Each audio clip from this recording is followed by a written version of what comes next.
Brews and Banter. Hey, Frank. Hey, Roman, how are you? Doing great. We're here with PJ. Would you like to introduce yourself and then we'll start from there?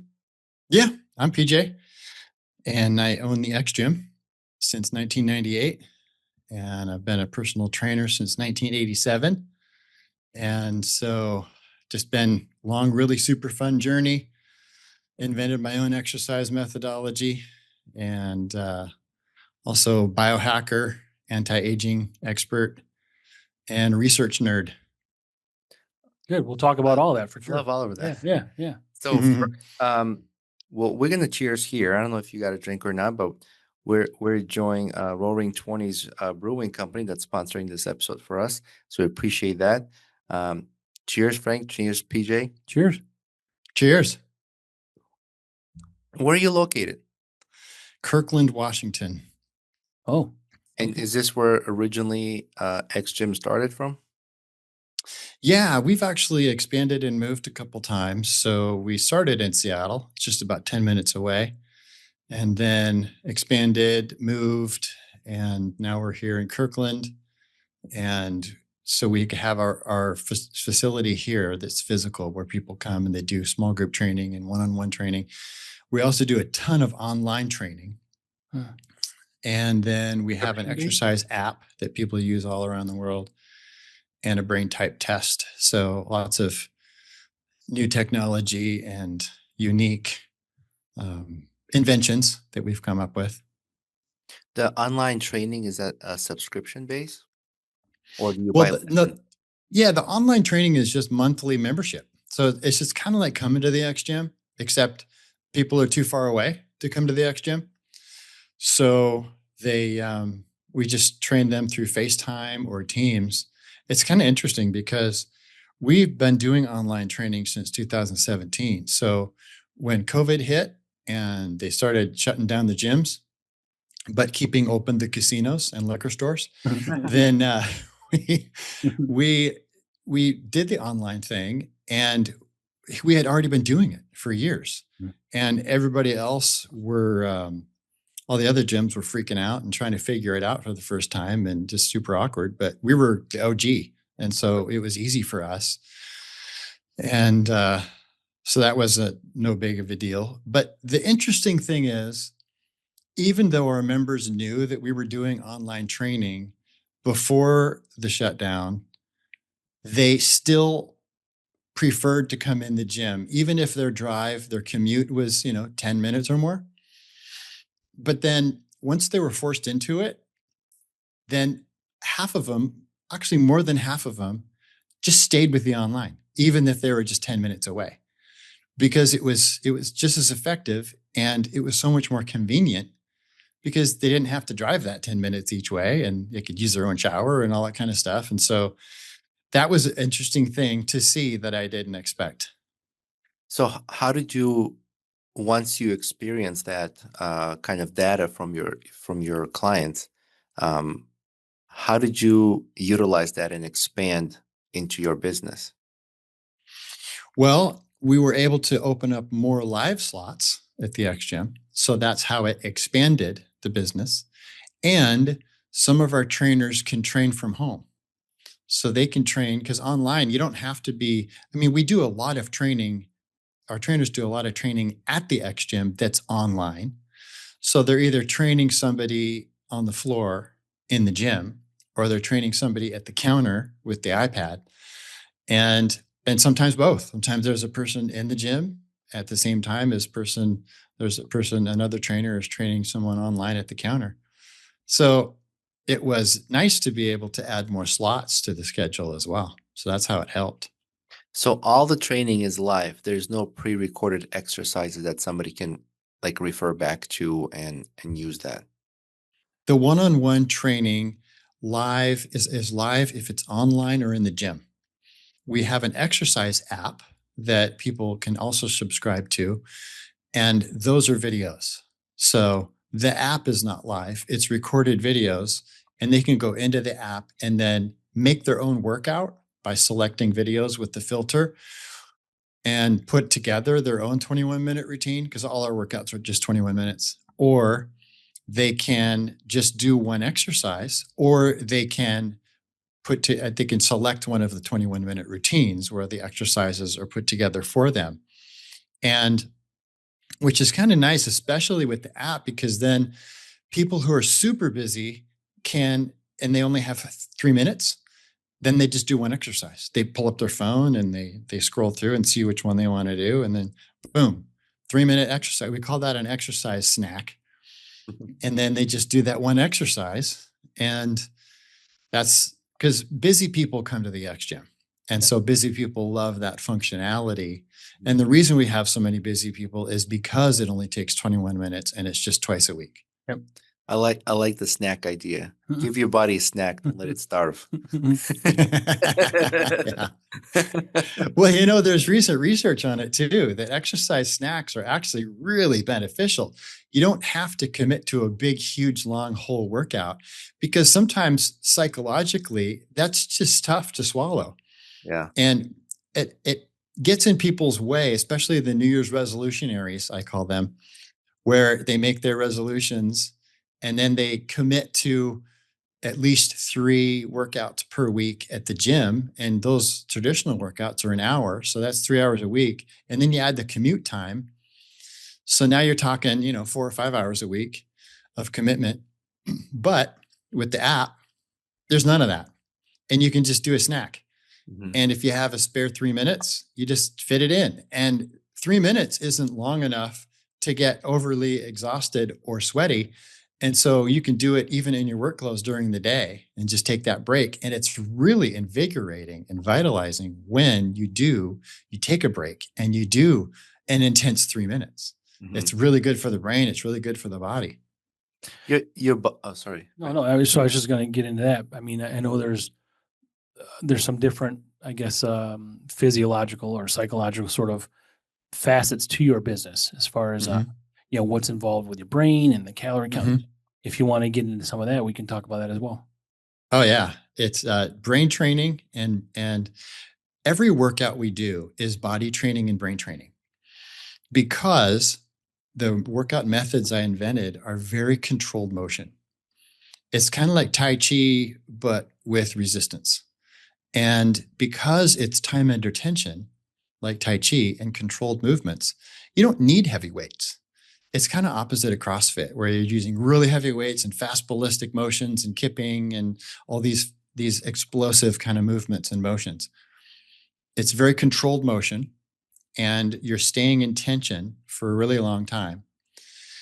And each exercise takes about 3 minutes without any rest until complete muscle fatigue. So it's endurance training, it's nerve training, it's brain training, it's strength training, all in one workout.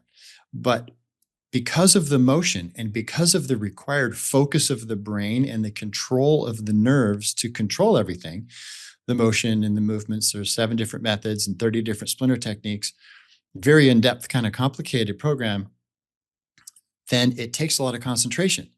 And so that's what's so good about the brain, and why the brain gets so many benefits, is because anytime that you are concentrating, you're benefiting the prefrontal cortex, the front part of the brain, as you're benefiting the motor cortex, the back part of the brain. And you're benefiting both together and linking them together. So people get more coordinated. You get better at focusing on things. You get worse at multitasking and better at focusing, which is a good thing, because we're not supposed to multitask. The brain is meant for focus. And if you look at the most financially successful people in the world, they're all really good at focusing, and they're horrible multitaskers. Yeah. So when the brain actually isn't even able to multitask, it's just switching back and forth really fast. And then it's just being really crappy at everything. But when you focus and you don't do that switching, then you can be really good at something, and you can hyper focus, and you can get in your zone, the groove, and flow is what a lot of people call it. When you're really concentrating on something interesting or fun or a project, and time just flies by. Mm-hmm. You look at your watch and 2 hours are gone and you thought it was 10 minutes. Mm-hmm. That's flow. Sure. Yeah. And you were really productive in that time, weren't you? Right. And so, and so that's what what we call successful people in the world are just really good at that. And they're also not very good at multitasking because it's not the way we're designed. Yeah. So you're mentioning the 21-minute structure. Mm-hmm. I have kind of like a couple follow-up questions. First, why 21 minutes? What's the science behind it, I guess? Yeah. So when I was developing this methodology, I was mostly training clients out of their homes. After I graduated from SPU with exercise science, that degree taught me how to do science, how to read research. And so I was doing experiments and my clients were guinea pigs and they thought it was fun. So they didn't mind. And I developed this methodology and it kept getting shorter and shorter. And it started as an hour, but over the course of those first 11 years of developing all this, it ended up being 20 minutes. And so that was when I started the X Gym in 1998, is the 20-minute workout twice a week. And what we noticed is kind of interesting because there's a lot of psychology rolled into this. And in fact, that's what my degree was when I started college. And then I switched to exercise science my senior year. So there's a lot of psychology in this because that's another one of my passions. But I noticed that people, if we went like 22 or 23 minutes instead of 20, they would complain. They'd say, "Hey, I thought this was supposed to be 20 minutes." And so I thought that was kind of weird because, if we go over, it was just because we're giving them extra service. Maybe we're asking them about how your nutrition is going or, hey, how about that tweak you were talking about? Is that healed up or whatever? And so then I was talking to one of my other psychology friends and telling him about this phenomenon. And he goes, "Oh, yeah, I know what you should do. Make it 21 minutes because 20 is a round number. If you make it 21 and you go 22 or 23 minutes, they won't care." And so I thought, that's interesting. And 7 happens to be my favorite number. And 21 is a multiple of 7. So I'm all in.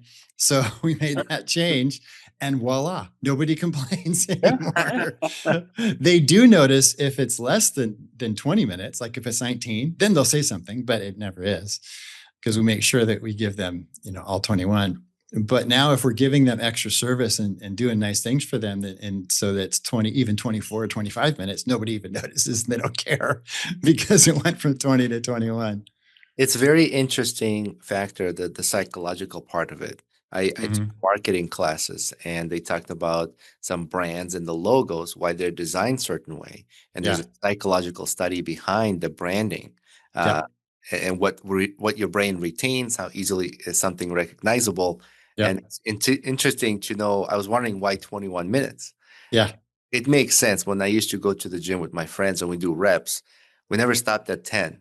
It was always one more. Let's do 11, right? So, right. And then, so my other question was after that, when you say the intense snack, those 3 minutes, now, is that intensity only for the snacks, or is that the kind of intensity level you do for the whole 21 minutes? Yeah, every exercise is like that. So in a 21-minute workout, it's going to be 5 or 6 exercises. And each exercise is going to be about 3 minutes. So that's on average. Some are 2.5, some are 3.5, but it's average about 3 minutes. And the easiest way to explain it is using our slow motion method. So what you would do is, like, for instance, a push-up. You would start at the floor, very straight body, and then push up to 7 to 10 seconds. So it's going to take you a really long time to get to the top. Wow. And that's time under tension. And then the top is actually only 2/3 of the way up. So when you're at the top, your elbows are still bent because you're not locking out. You didn't go all the way up to straight arms. So you're still in tension at the top. And then you take 7 to 10 seconds to come down to the bottom. So it's barely moving, crazy slow. And then when you get to the bottom, the floor, you're only touching your sternum. So your hips are a little bit piked, your thighs stay off, your knees stay off. This is from toe push-ups because, we can do knee push-ups too, but then same thing, your hips a little bit piked. So your stomach isn't touching. So you're keeping that leverage on it, that constant tension. And then you touch your sternum lightly to the floor and then pause for a second and then real slow start out of the bottom. So you can imagine going that slow in a controlled range without any rest anywhere on either side. That's time under tension. And doing it that way, you can probably imagine how hard it would be to do 3 minutes of that, right? Yeah. So if you can do, for instance, if you could do 50 push-ups, good range push-ups, you would not be able to do more than 2 minutes of this. And so then at 2 minutes, you fail. And then when you fail, then you're doing the splinter technique. So you're done with the regular reps. Now you're doing the splinter techniques, which could be pulses, or it could be shifting right to left, or it could be wiggling your elbows. There's a lot to choose from. But then that keeps you in tension because you can't get to the top anymore. You can't go up anymore. So now you're just working where you can, where you are, to get more time under tension, to get complete muscle failure, which is strength training. So the time under tension is endurance training. And then the end, when you fail, is strength training. And that's how you get both. Mhm. But that's just one of the methods. And then there's a stop motion method, and there's the ratchet method and Turendo method. There's 6 other methods besides that first slow one that I was talking about. And we cycle people through those methods constantly. And so they're getting new training for their nerves and their muscles by cycling through the methods. And we're also changing the exercises from time to time. So there's no way that people can plateau. It's practical, it's functional fitness, toning and defining instead of bulking, which is what most people want nowadays. We're talking about push-ups and snacks. So Mhm. this is my conversation with myself in the morning. When I have that busy day or Mhm. my body is just not into it and mentally I'm getting defeated. Yeah. Right? I always tell myself, like, shut up, Roman, just something. Yeah. 0 is not acceptable. Something. Right. Then the 3 reps of push-ups, 3 reps of crunches, maybe Mhm. some pull-ups, and Mhm. at least for that day, like I've Mhm. satisfied my brain. Yeah. Like, all right, I wasn't 0 today, but Yes. I like that idea of push-ups where you don't lock it in, because that's like your platform, your break, Mhm. where you keep your elbow still bent and then you work Mhm. down. So I'm gonna try that, Yeah. and see how that You're goes. going to do like 3 of them. I know it. That's about it. Well, I do different push-ups where you got your elbows out and then elbows in. Yeah. If I need to do fast reps of multiple push-ups, I'll do elbows in, and I feel like I think it uses more of your triceps, right? Mhm. Muscle. Yeah. So More of the triceps and the front deltoid. yeah. And then the hands wider with the elbows out is more pecs. Yeah. So I'm gonna try that out. That's actually an interesting concept. I like no rest. The Yeah. constant, what did you call it? Like Tai Chi, but you constantly pushing against? Yeah. It's time under tension. Under tension. You're spending more time under tension and you're avoiding any rests. The muscle cell can refuel in a quarter second. And so if you take that rest, then you're refueling the muscle cell, which is fine if you're a bodybuilder because that's appropriate. But if you're looking for strength and endurance in one workout to combine the two, then you're trying to avoid those rests because the end result is you want to make the muscle cell run out of fuel. So it's empty because only when it runs out of fuel and fails does it see a need for change. If you didn't empty the tank and it doesn't fail, then the muscle cell says, well, I could do that. Yeah. Why change? I'm good. Adequate. Yeah.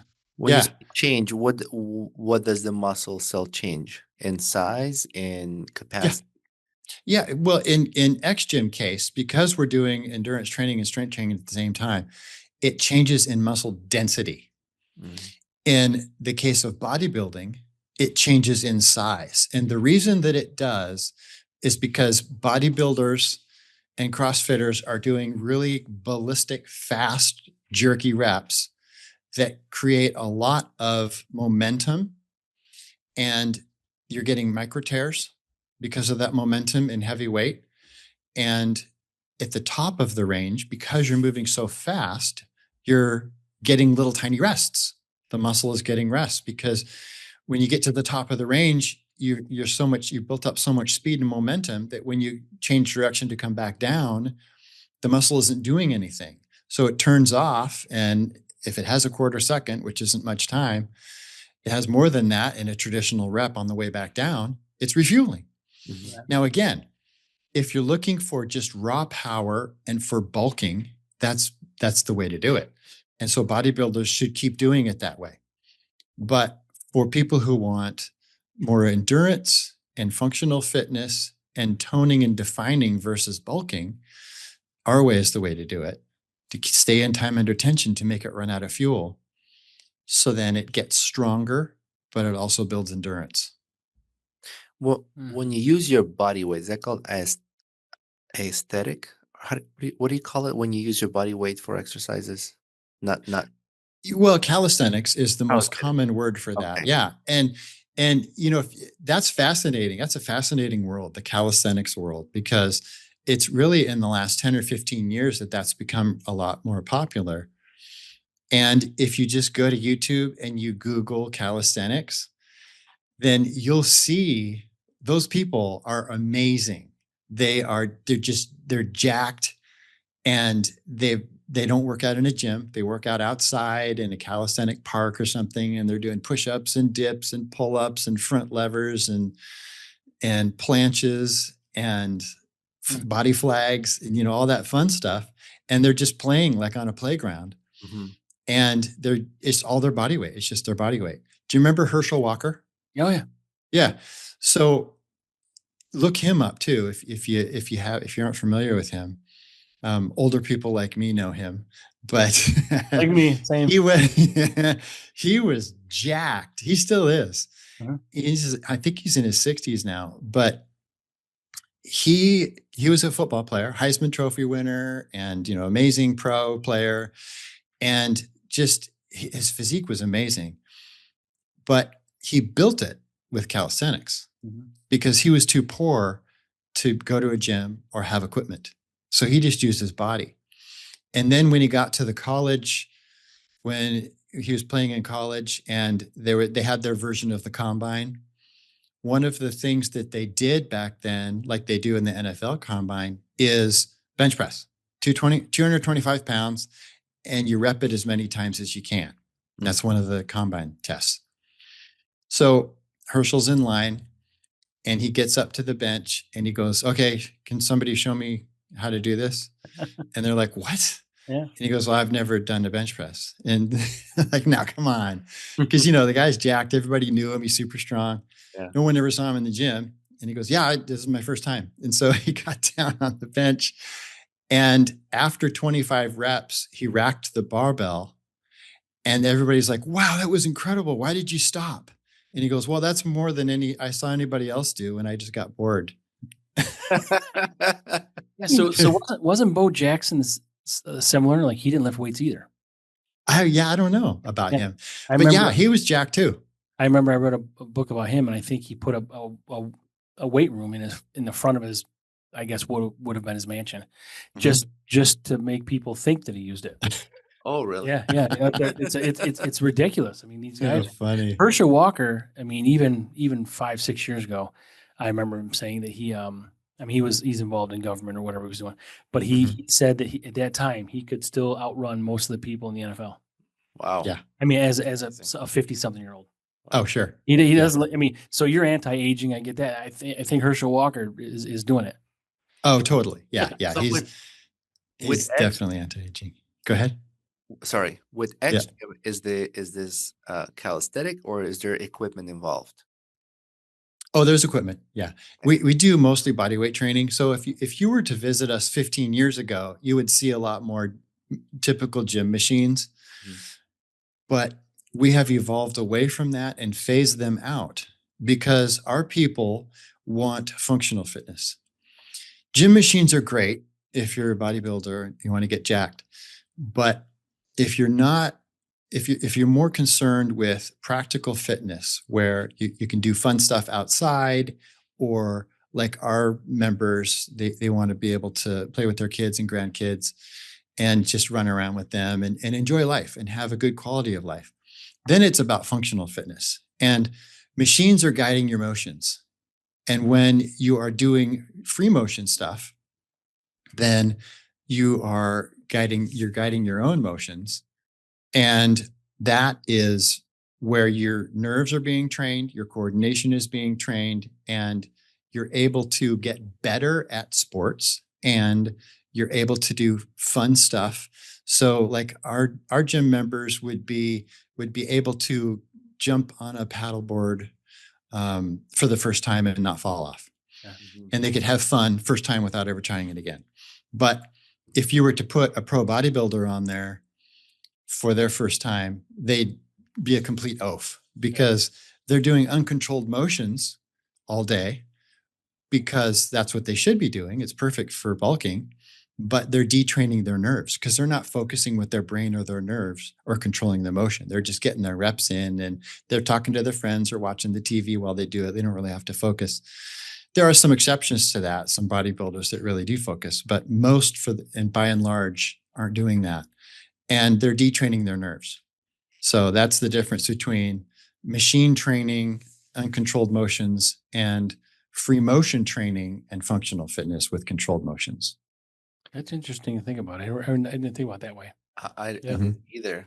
How does the with the equipment training, how does that translate to people who do it from home? Is this the kind of equipment that's easy to get? Mhm. It's not like super expensive. Oh yeah. Yeah, there's suspension trainers. So you just, on Amazon, you type in suspension trainer and the TRX will come up and other brands will come up. So that's one thing. It's basically just straps, and you can use a door anchor to anchor it and put it up, and then you're doing rows and push-ups and different things. There's handles that are hanging down that you grab. You can lean back and do different exercises on that. And then there's carpet sliders or hard floor sliders where you can do things on the floor. And there's tubing, elastic tubing, elastic bands, and then just maybe a physio ball, a Swiss ball. Mhm. And that's all you need. So that's your whole gym. I love the TRX bands. Mhm. The tubing, every time I use anything with bungee, in my mind, it's like it's gonna snap and smack me in the face. It's gonna fail. It's gonna have manufacturer's defect just for me. Right. I have a big exercise ball that my wife used, I think, when she was pregnant. Yeah. It's still got air in it. All Yeah. the years later, Yeah. it just doesn't there. But I use those. It's bait to You use it crack my back. Yeah, to crack your back. to release my subluxations is what it's called, I think, in the chiro. Yeah. Yeah. It's great for that. How do you incorporate more of the psychology behind exercises with your clients? Can you give us a little more background Mhm. behind it, just to understand it? My understanding, like for example, I like to run sometimes. Well, not Mhm. sometimes. Like if I train for a run, I run, and it's weird because I would listen to specific music based on the mood or what I'm training for. And that's how Yeah. it affects me psychologically. Mhm. What is the psychological effect in your gym exercise for your clients, that what you have structured is kind of like a universal, or do you tailor per client? It's tailored Tailor. because everybody has a different brain type. Mm-hmm. And so we figure out what their brain type is. I actually have a brain type test that I developed too. And then we can be more customized. So the brain training that we do based on the brain type test will figure out how we can motivate them. We can help them with food cravings or emotional eating. And we can also help them with intensity so they can push harder.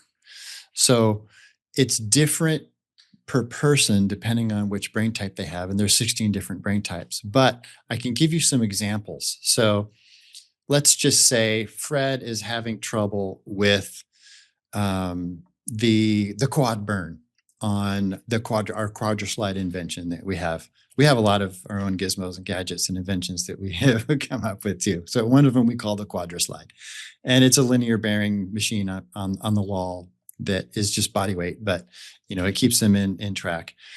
Let's say that Fred is he fails because of the quad burn instead of true muscular failure. So we want to get him to true muscular failure.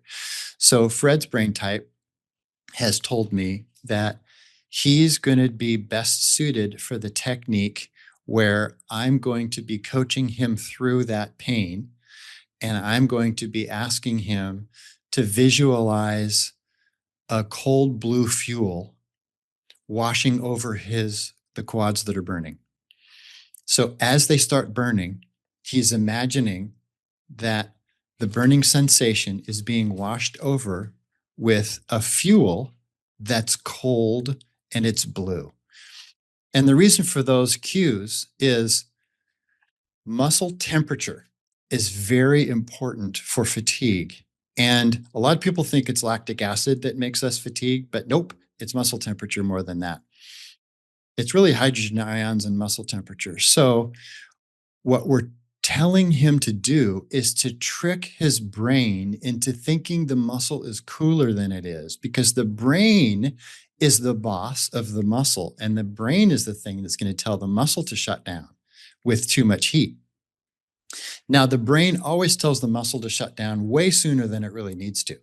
And so what we're doing for Frank or for Fred is, or you too, yeah. What we're doing it for Fred is we are helping him to trick his brain into thinking his muscle is cooler than it is. Plus, we're distracting him because pain is a pattern. So we're distracting his pattern by taking his thoughts somewhere else. And it's soothing because it's cold and it's blue. Blue is a soothing color. And so we're going to get 5 extra reps out of Fred because his brain is tricking his muscles, and he's consciously tricking his own brain into getting more out of it. And it's the last 1 or 2 exercise reps that make the difference. Because remember earlier, we're talking about failure. Well, you can only get to failure in that very last rep. Right. And if you can push yourself further to higher levels of fatigue, then you're sending that message to more and more muscle fibers for change, because you're making more and more muscle fibers fail. So if we can get 3 to 5 extra reps out of him with this brain trick, then we have affected up to 50% more muscle fibers than we could have. Because here's the end, this is really the steep part of the curve at the very end of the exercise, because the last few reps are the money reps. Those are the ones that matter. And if we can get a few more out of him, that's huge as far as how many muscle fibers we've sent that message to for change. Mm-hmm. So I have a concern, and correct me if I'm thinking about this incorrectly. If we're tricking our brain to push more out of our muscles, am I understanding that correctly? Yep. Is there a possibility for injury? Not with our methods, because they're too controlled and we're never using heavy weights. So because they're so controlled, form is perfect. Mm-hmm. Because you can't do bad form when you're going slow and controlled and focusing and thinking the entire time, and a trainer telling you what good form, and if your form is starting to suffer, everything is happening so slowly, it never gets out of hand. Then the trainer is cueing you along the way and keeping you in that perfect form. Where injury happens is when the weight is too heavy or the momentum is too much because the motion is too fast or snappy and the form is crappy. That's where injury happens. So we're just never in that zone. Sorry, is that what you were talking about, the CrossFit, the jerkiness that for the micro tears? Yeah. And there are really good CrossFit instructors out there and really good CrossFit studios out there that are form Nazis, and that's great. They're really good at that. But CrossFit is also known for injuries, and that could be when people start to care more about their PRs and getting on the whiteboard over on the wall than form. And people, around them yelling and encouraging, which is great. The energy is awesome. But you get to the point where you're trying to push each other and yourself because of a number, then you could put yourself in danger because you could be compromising form or speed. Your body's going to want to cheat to get that extra rep, to get that new PR and all that kind of stuff. We don't care about any of that at X Gym. We don't have a whiteboard. We don't care about PRs. We don't care. Sometimes we don't even count the reps because it's all about time under tension and getting people to complete muscle failure in a safe way. Mm-hmm. Yeah. So stay away from crappy and snappy, Roman. No, no crappies. No crappy and snappy. We did used to have a CrossFit gym just not far from here. Yep. I think like a neighboring plaza. Mm-hmm. I don't know why they closed. Maybe too many micro tears. Yeah. And like I say, there's some really good CrossFit gyms out there. And I've even recommended it to people that are, more into that style, and that because it's really good motivation for a lot of people. The X Gym is not for everybody. Our style is not for everybody. And there's been plenty of people that have tried us and said, no, I just, I really like the zen of traditional training, or I really like the intensity and the excitement of CrossFit and PRs. And I'm going, great, then do it, because, we're all on the same team. And bodybuilding is great too. If people want to get jacked, wonderful. Whatever can get you off the couch and get you moving, whatever motivates you to do exercise, no matter what the form, I'm all for it. And I consider all of these different gyms, we're all on the same team. We're not competitors. We're on the same team to try to get Americans healthy and get them moving. And because there's so many benefits, no matter what kind of exercise it is, it's going to be better than not. And for the brain and for the body, and there's so many different reasons. Even one session of exercise can change your gut microbiome, and favorably, independent of diet.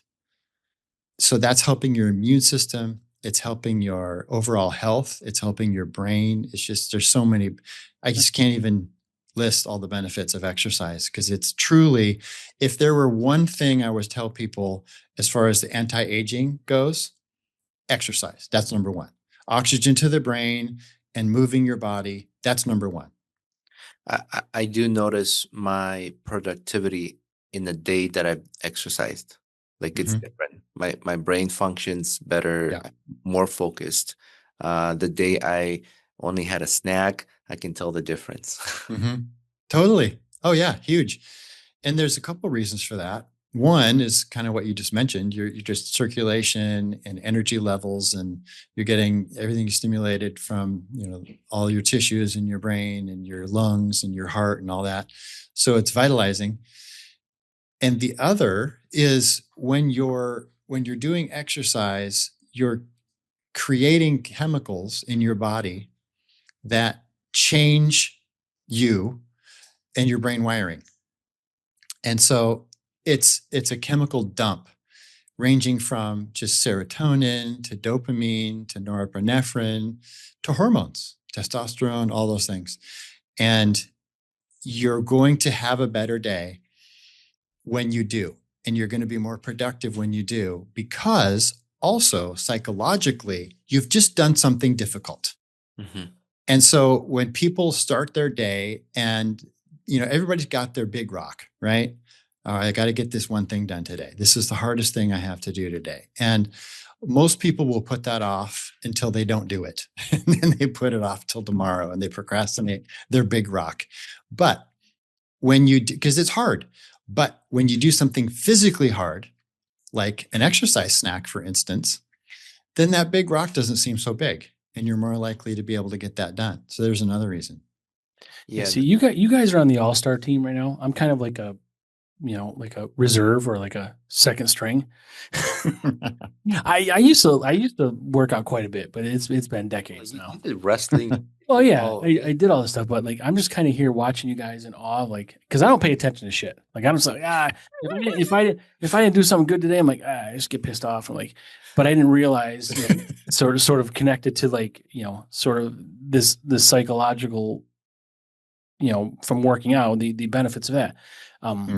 I never self-analyze enough probably to be able to discern what the causes are of why I'm feeling that particular way. And I need to. Mhm. So I'm Yeah, just, right on. if I'm asking too many questions or I'm getting into too many details, it's because I have these thoughts and I don't Yeah, who to talk to about it. So that's great. when I knew you were gonna be on, I was like, oh my gosh, I can talk to somebody about this, and someone can explain to me what my thoughts are about these different, subjects and situations and physical conditions and psychological. Like, why am I listening to different music, different runs based on what kind of Mhm. training I would do? you listen to like Viking war music if I you're have. let me finish. Would you listen to Viking war music if you're like sitting on the beach with like a nice little serene, No. like, so your music's got to match the scenery? Yeah. So if I run the trail, I would listen You listen to like Bob Denver, Viking. or not Bob Denver, John Denver. No. Bob Denver was the Muppets, right? I meant John Denver. Like, so if you're running in a trail, you got nature and shit, you listen to him? No, so if I run through trails, I actually listen to like a Viking deep, like roary kind of sound, like that kind of music melody. If I run flat grounds and I'm training for time, I listen to like heavy metal. Mhm. But it's not the kind of music I would normally listen to. Mm, It's mhm. it's I don't know what it does psychologically. Why am I choosing Hey, different? your thoughts on that PJ? Is it artificial stimulation, or is it something you find people need or want? Yeah, it's motivation. You're activating different parts of your brain with different types of music.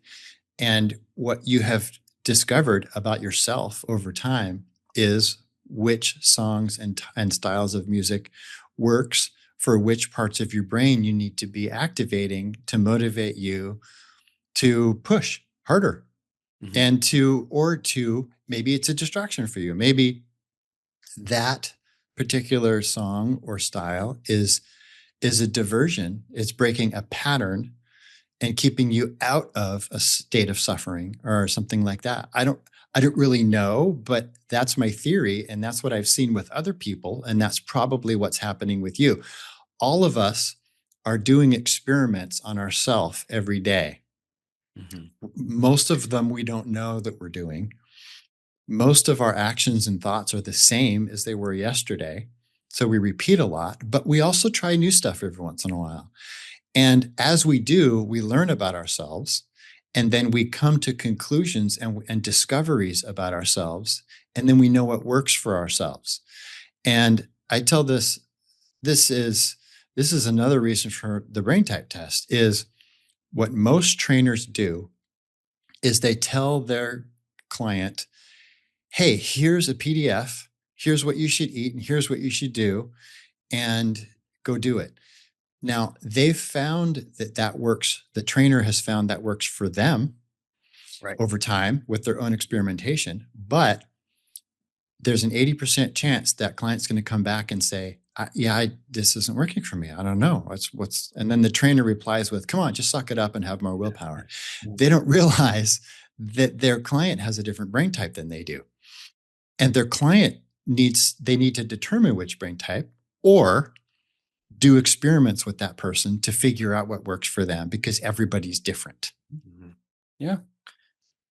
I want to ask you one more question about the Oh, what the exercises, and now I'm curious more about the anti-aging part of it too. Mhm. Uh, do you work with athletes who are, let's say, they do martial arts, jiu-jitsu, if they are CrossFitters, but they want different exercise outside of CrossFit, if they're football players, basketball players, do you tailor exercises for these athletes to either maintain, to tone, or get stronger in, like if you're a hockey player, you know, you want to be good at punching. Yeah, Like, do you tailor the exercises for athletes based on the sport they play? all the time. Mhm. Okay. Yeah. And that's why the functional training is so beneficial because we're also training their nerves too. So we're creating more coordination, better control with the athlete, better endurance. just today, I took through a guy, a new member, who one of his main goals is he wants to be better skier this winter. And so we set up his program starting with ski squats on the vibration platform. And we have ski poles because we do this a lot with people. And he's got the poles there, and he'll use them in the last few reps, but the first few he's not going to need them. And because he's on that vibration platform, it's like doing squats on Pluto or Jupiter. So the gravity, it's like turning up the gravity. It's like 3 times gravity is what the vibration platforms do. And so it makes it harder, but more efficient, and training his nerves and muscles better. And so that's just one example. And then, so with a vibration platform, we can get done in 2 minutes what we could get done in 3 or 4 minutes just on the floor.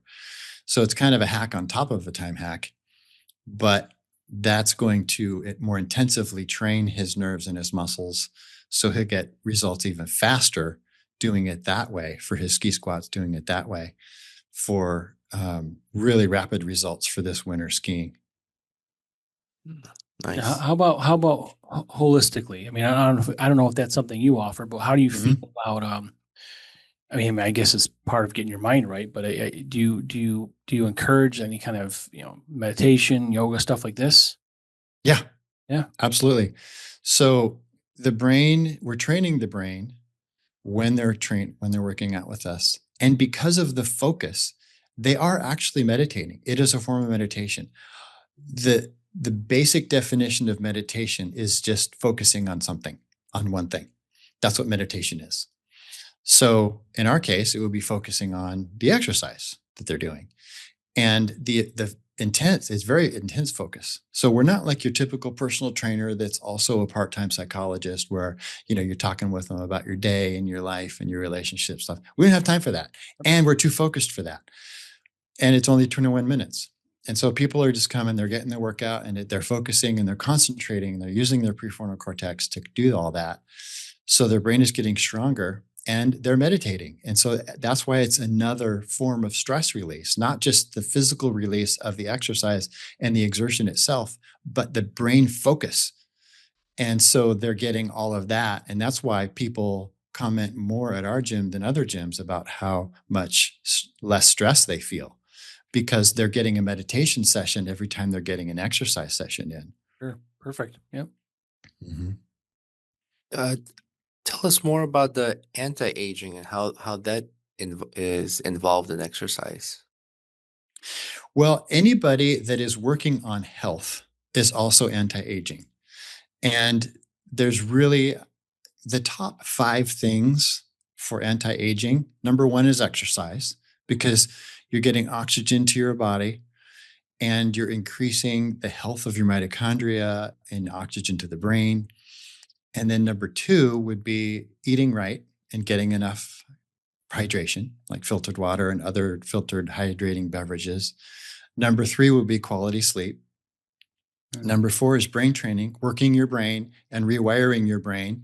And one of the things for anti-aging is to change your attitude about aging. If you research all the blue zones where people are living over 100 parts of the world, they all have a great attitude about aging. They're looking forward to their next adventure. And they do not say, "Oh, I can't do that. Oh, I'm too old for that." Those phrases aren't in their vocabulary. They're just like, "Oh yeah," and they're open and they're excited about tomorrow and what this next phase of life is going to bring.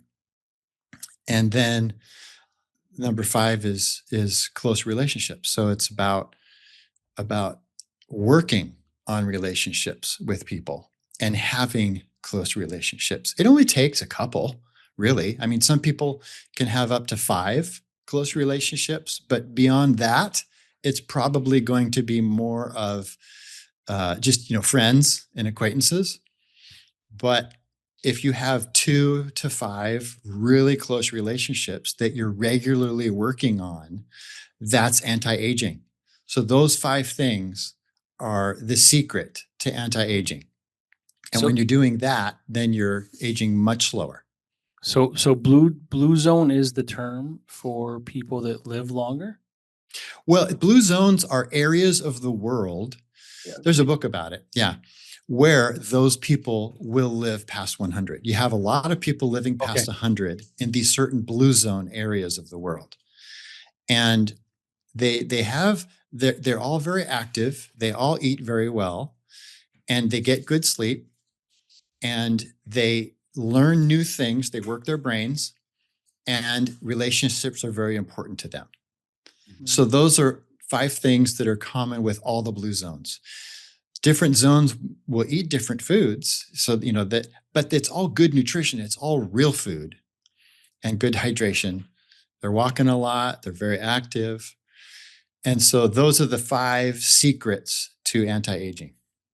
So yeah, the U.S. is probably like a brown zone because it's just Yeah. crappy. Like right, we're like the most obese country in the world. I mean, Yeah, for sure. I appreciate that.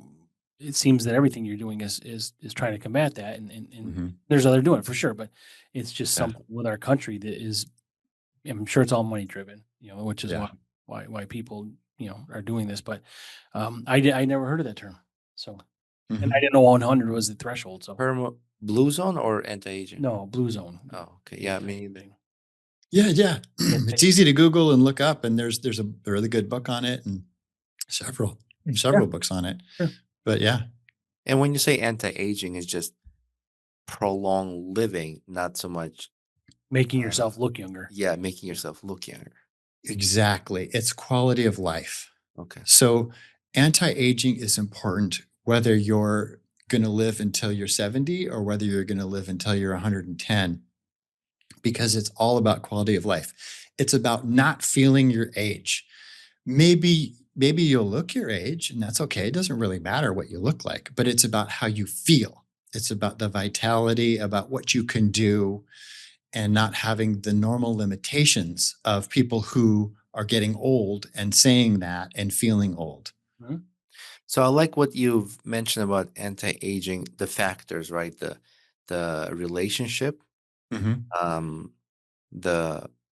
sleep,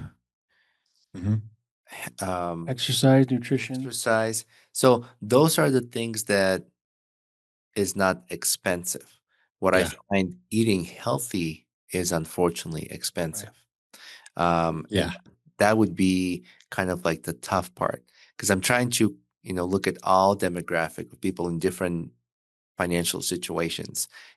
How can they look at their situation and combat that and work on their anti-aging and not be restrained financially. And I like that those factors play a role where you don't have to think about that, it's expensive to do that. Oh, it must be nice for these people, but we can do it. So it's doable. Just that one factor that comes into play where eating healthier. And you've mentioned that you guys talk to your clients about what you eat. And is this something that you do? Like you work on nutrition part of it with your clients? Yep. And starting with real food. So anybody, no matter how their economics are unfolding, can eat real food instead of processed food. And so what I tell people is buy your food from the outside edges of the grocery store. Don't go down the aisles, because the outside edges are where you're going to find the real food. And read your ingredient list. If it's one ingredient or there is no ingredient list because it's only one thing, that's real food. But if you pick up a bag or box and the ingredient list is a paragraph, that's not food. That's a food-like substance. And if you change to real food, and that's not expensive, and if you have a bigger budget, then you can choose to go organic, and that's of course better. But the first step is just start eating your real food, and just switch to that. Yeah, I have a conspiracy theory about this. So, the processed food, it's just shit, junk food, right? So, but it's dollar driven. They make a lot of money. You don't feel full off it, so you eat more. All these things. It relates to more healthcare. So now it's a money grab, and I always think, like, I wonder if our government, doesn't care about people living longer because they don't want those people that are living longer to suck off the system, such as Social Security, when you could have the younger people contributing and making money to go into that system. So then you kind of like, peg them off when they're old and move them in when they're young. That's my theory. I don't know if it's my theory. It's my thought. I feel like it's not so much government. It's the corporations that make it easily accessible. But government is approving this bullshit food that people are buying. Well, again, it's finance driven. I feel like it's nowadays. I feel like being in government position is more of a business. Let's get the expert. What's the expert supposed to serving people? But yeah. What are your take on that, DJ?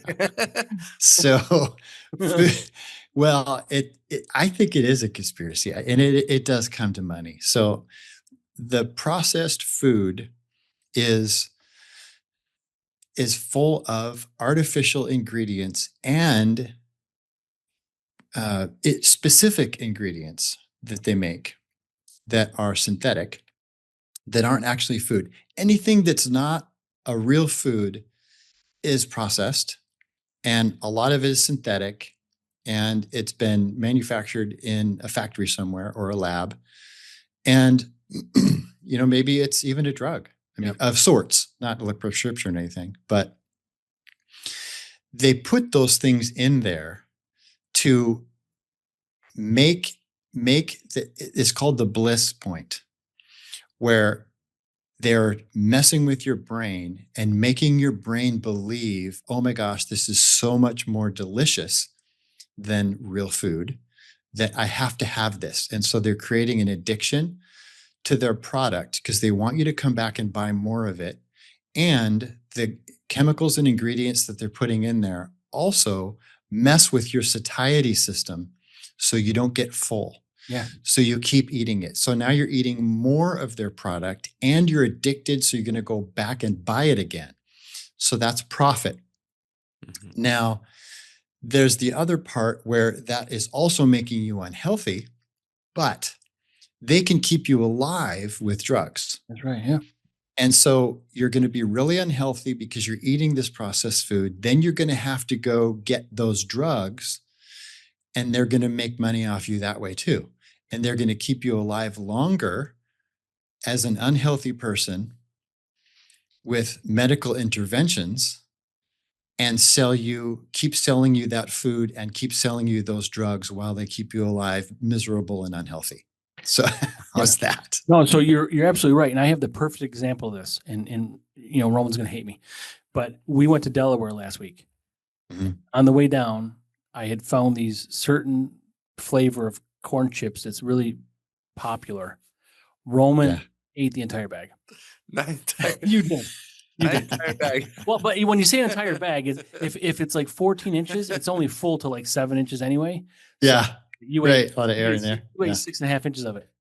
I've never had Taco Bell flavored Doritos. Yeah. It was I was like, what the hell, dude? Take these away from me. It's everything PJ says. They want to addict you, and then you don't get full. So that's why it's so easy to binge and eat a box of Cheez-Its. It makes sense. It's as if fast food industry and pharmaceutical industry, it's like they're colluding. They're like, oh yeah, this is perfect formula. Yeah. It is, yeah. And through research and through their labs and scientists, they have figured out that perfect formula, and they have captured us. But the first step is just knowing that they're doing that, just the knowledge, and then looking at the paragraph long ingredient list of things that you can't pronounce, the words that you've never seen before. And those are those ingredients that I'm talking about. So just looking at that and then getting mad because of their manipulation of what they're trying to do to you to make you addicted, but it's also making you unhealthy. Their main purpose is to make you addicted.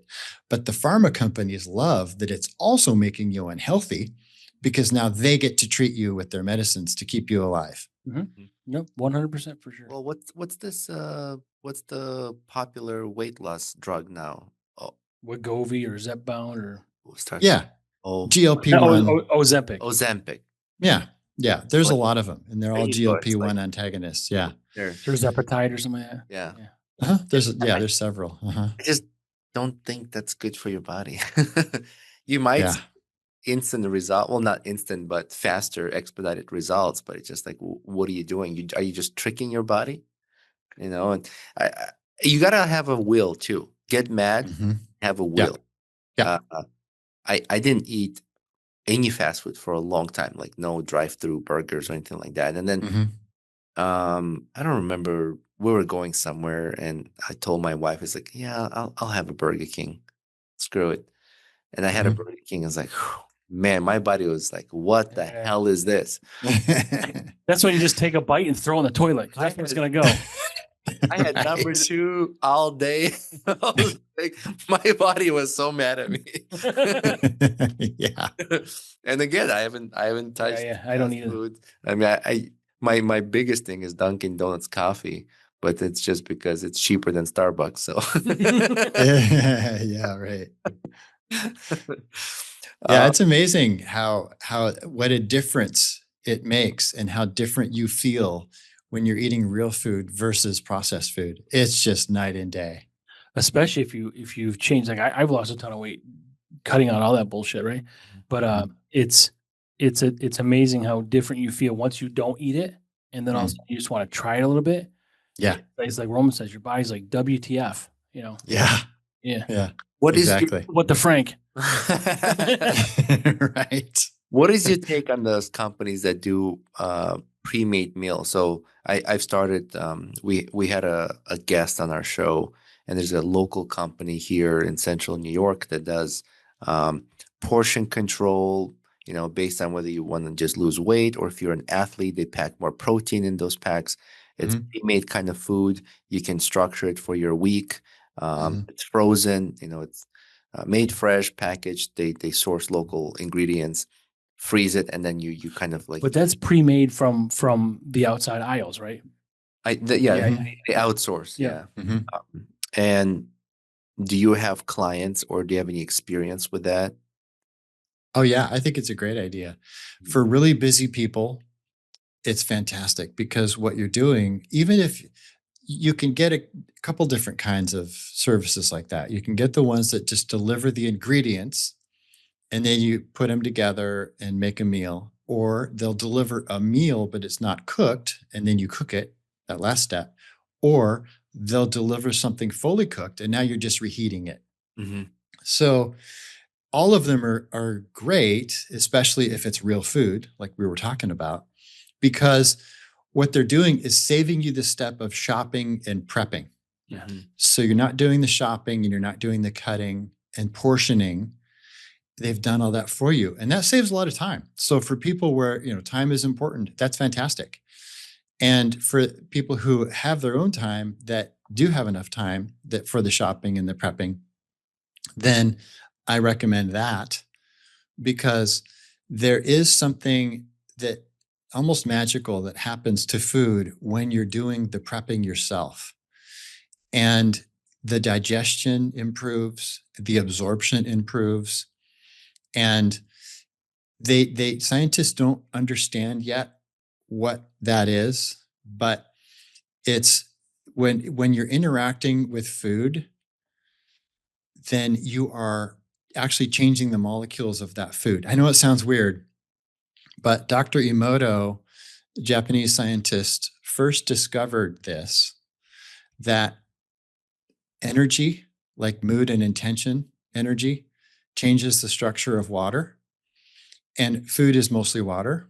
And so when you're preparing, especially when you're grateful for it or you enjoy it, then you're changing your own digestive system, changing your own body water, and you're changing the structure of the water in the food. So there's that part. But even if you're not doing that and you are just ordering real food, then if you are thankful for it and you show gratitude for it, like praying before you're eating, then which I do, um, and because I'm thanking God for it, but also because I'm grateful, and that they have done studies that show that actually changes the structure of the food to make it more digestible. but you're also changing your own structure, your own body water structure to prepare for the food that's coming in. And so you're giving yourself a step forward in the process, and you're going to absorb it better. It's really cool stuff, but there's a lot to it. But it just gets back to the point of do what you can to eat real food. Right. And if it means someone else is doing the prepping and the shopping and you're ordering that, or if it means, whatever, doing it yourself, just that's the first step. It's just start eating real food. Yeah. Can't beat the direct, fresh food from your hands, cook and Well, even the flavor. and Yeah. eat it. Yeah. Yeah. Can't beat that. I like the convenience of it. Yeah. A huge time saver. I actually waste less food. Yep. I find that you buy a bunch of stuff at the groceries, you cook some of it, you don't finish, leftovers get stay out too long, and then you're like, okay, it's garbage now, or so there's less of a waste. Time saving, less dishes. I like that. Yeah. Oh, totally. Yeah, that's huge. Yeah, you're saving time before and after. Yeah. Because you're not doing the shopping and the prepping, and then after you're not doing the dishes.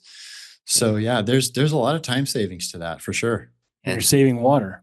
And saving water. And my mom sometimes would say too, is like, because I would say, oh, your pasta tastes so much better than the restaurant. I mean, of course you're gonna say this, but my mom would say, she would say, it's because I cook it with love. And bingo. That's what I was talking about. Yeah. That's a perfect example. And that's legit. Yeah. It is. When someone else who cares for you, makes your food for you, it's going to taste different. Yeah. And even if you were to do a blind test where you bring out somebody that hates you makes your dinner and brings it out, and then someone who loves you makes your dinner and brings it out, you're going to be able to tell the difference. Yeah, because I'm going to try that because I hate you.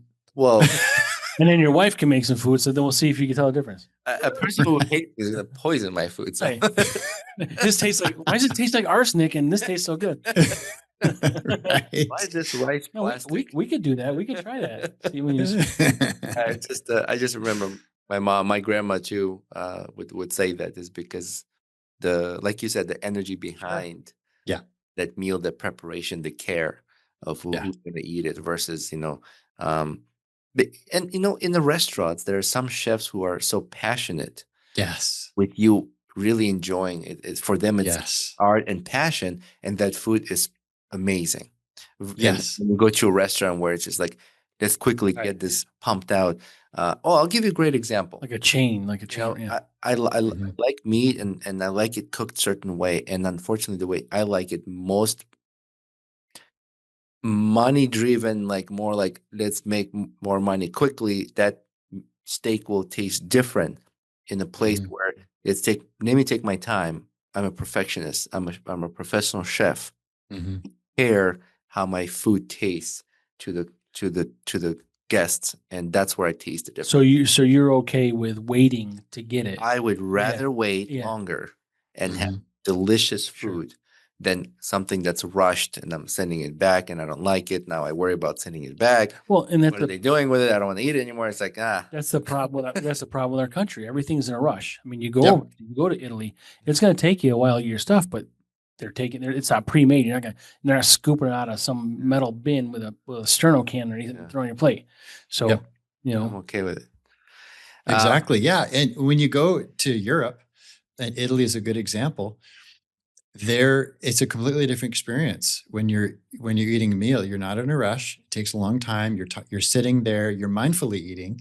You're talking with the people at your table about the food and the taste and the texture, and you're appreciating it. You're thankful, your gratitude. And the chef in the back is a master chef. They love what they're doing. They're passionate about it. And so that's a big reason why everything tastes better.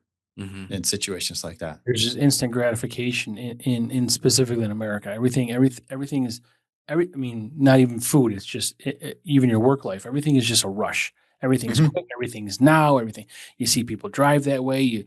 They take siestas in Mexico, like for working. They like work 4 hours or whatever, and they sleep for 2, and they go back to work. Like all these things that are different in the U.S. that you don't get, that you don't it contributes to the problem we're having. My Yeah. experience in Europe has been people are so much laid back. Mhm. They, Yeah. they stay up late too. Mhm. Yeah, because they're getting better sleep.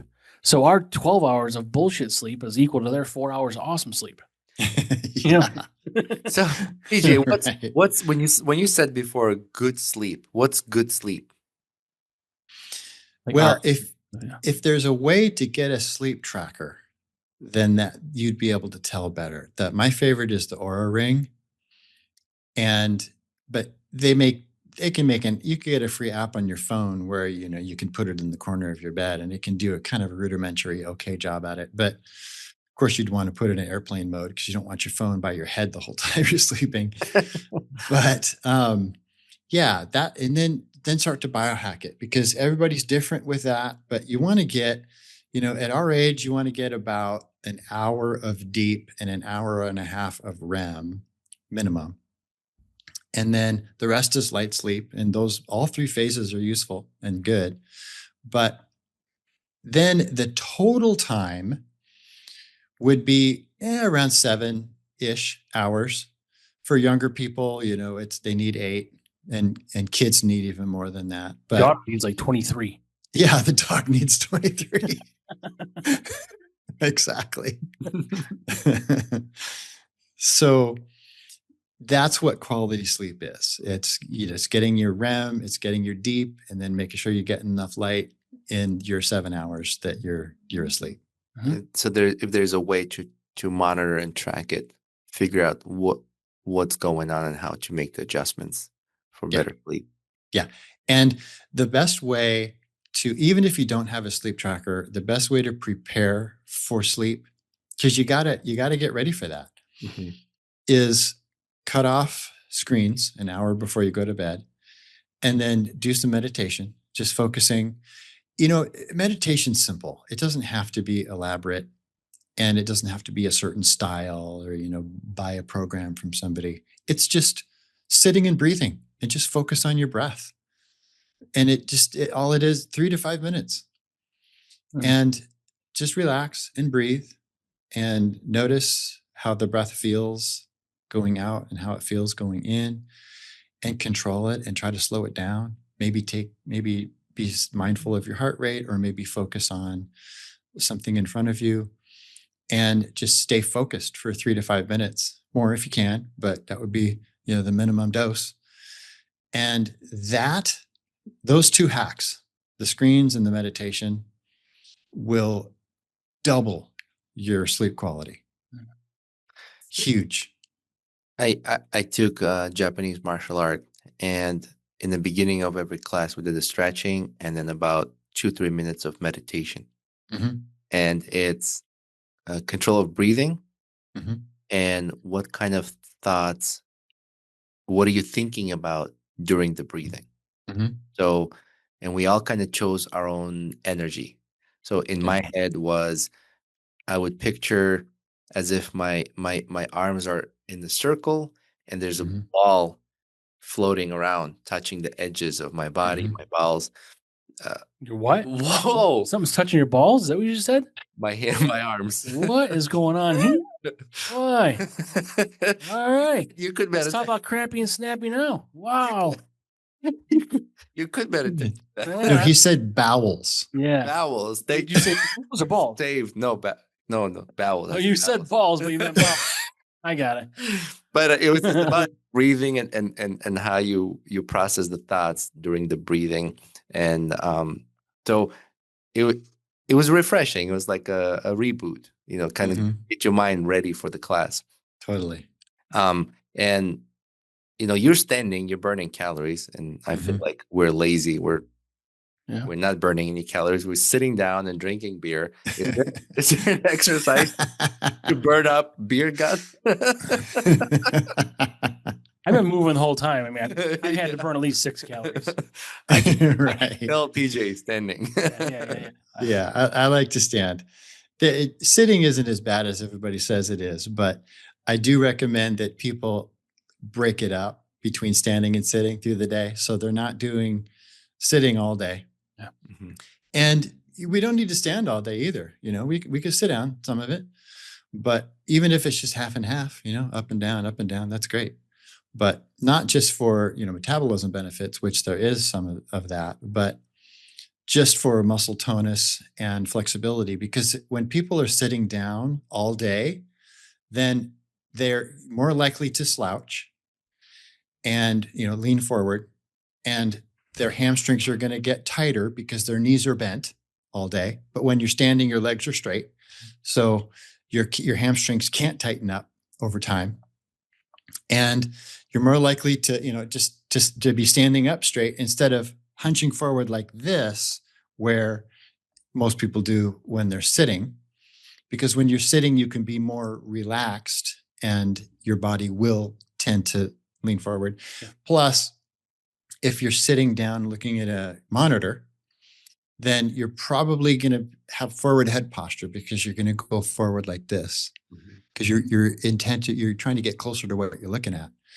And same thing with the phone and driving. So if you think about posture of a computer with the keyboard in front of you and looking forward, and your shoulders come forward and you're bending forward, that's what most people are doing when they're on their computer.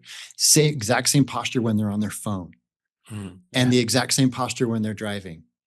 And so between computers, sitting, phones, and driving, we have that posture most of the day if we're not trying to consciously reverse that. And then we become hunched, we get the forward head posture, and that's a problem. And that's where people, you see those old people walking around, you know, with those looking down at the ground as they're walking, and their spines have literally grown that way over time because any force that you put on a bone is going to change the bone. I see. So if you have that constant force on the bone, it's going to go that direction. My very first client was 77 years old when I started with her. She had the little old lady hunch. And then by the time I opened the X Gym and kind of moved on, she was 84. She had grown an inch and a half. Because she's not hunched over. Yeah. Yeah. Right. She was still had the old lady hunch, but not as much. So she was slowly reversing and her bones were actually straightening back up.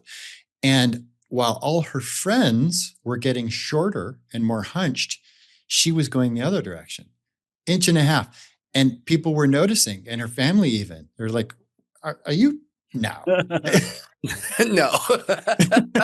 Yeah. It was just wild to see because the bones were changing back and she was actually getting out of that hunch. Yeah. Yeah. Posture is very important. I tell my father all the time, fix your posture, fix your posture. Yeah.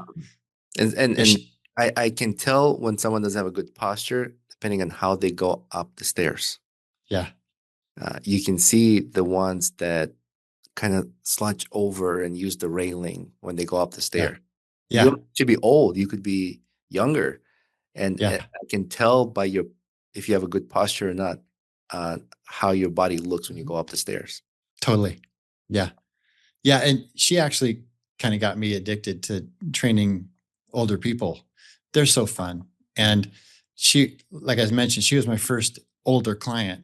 Everybody before her was, 30-ish, 40-ish. They're busy people, and then when I got her as a client, I was thinking, well, I don't know how to do this because everybody that I've trained so far is younger and, they're really active but I'm going to figure it out because I like challenges. And I did. We got really close, and older people are wiser. They're more in control of their emotions. They're more interested in other people, and they're just so fun to be with. And so as a result, we also have a lot of older people at the X Gym, 80s and 90s, and it's just a blast. It's just so fun to work with those people. Yeah. I love that. I love it. Yeah. PJ, is there anything you want to add or maybe we haven't touched on? Fill in and or how people can get a hold of you or kind of take advantage of what you have to offer. Yeah, I'm easy. It's xgym.com, xgym.com. And, if people want to get on our socials, you just scroll down at the bottom of the homepage for the links. And there's ways to get a hold of me through that and to learn about our program and our app. And the brain type test is braintype.me. And that's about it. And the only thing I think I would want to leave with is just the encouragement to people just to get started in what you can do. So if you don't know how to get started, or you think, gosh, it's such a big time commitment, I don't even want to start because exercise takes so long. No, it doesn't. It's moving is what it is. Just start moving. Start with that. Don't even worry about exercise yet. Just start with moving, and make that be going outside your house and walking around it. That's day one. Maybe day two is the same thing. Keep walking around your house. And then when that's easy or boring, then walk around your block. And just to get a habit established, so you're doing something active, even if it's tiny, even if it's a push-up, it's something every day that's as regular as brushing your teeth. And maybe you want to attach it to brushing your teeth, or another trigger, another habit that you already have established. Then you say, okay, well, when I shave, I do 5 push-ups before or after. And you attach it, and then that becomes a pattern, and patterns become habits, and habits become part of who you are. And then you can add to it. But it's building the initial foundation, and then building on that foundation that creates a healthy lifestyle. Mm-hmm. I want to add something. If you think it takes too long, 21 minutes is not long. I bet you spend more time on social media than 21 minutes. Yeah. Mm-hmm. Yeah. Put the damn phone down. Yeah. If people don't have time to do something short like that, even if it's just an exercise snack, people will say, oh, I don't have time for that. Well, if you actually looked at your day and how you spend your time, yeah, you do. Mm-hmm. You can cut something out that's not benefiting you, that's not serving you, and put this in place of that. And you're going to be better person because of it. Mm-hmm. Thank you, PJ. I was looking forward to this. I know we had a hiccup earlier, and I apologize for that. Thank you. We kind of got on a little bit later than our scheduled time, and I was rushing like a maniac. Ask Frank. I was like climbing over these wires, and new studio, new internet connection. Right. So I appreciate you not being upset with us with that, no. and thank you for your patience. But I was really looking forward to having this conversation. It's just such an important factor in our everyday lives that we really need to think about this. What you do and how you look at other gyms, how we all equal, and you're not so competitive and talk down about other gyms. It really shows how big of a person you are. Yep. Right on. Thank you. Thank you, It's Pete. been great. Yeah, it's been super fun talking with you guys, and glad that I was here. Perfect. Thanks for having me. Appreciate it. Stay tight, and we'll talk to you in just a little bit. So I just want to say thank you to all the listeners and followers, and I want to thank Hopped Up Network for also hosting our podcast. And stay tuned on Instagram. We're going to be doing the giveaway shortly. And Roaring 20s Brewery. Roaring 20s Brewery for sponsoring this podcast as well. Thank you, everybody. Thank you. Bye. Bye.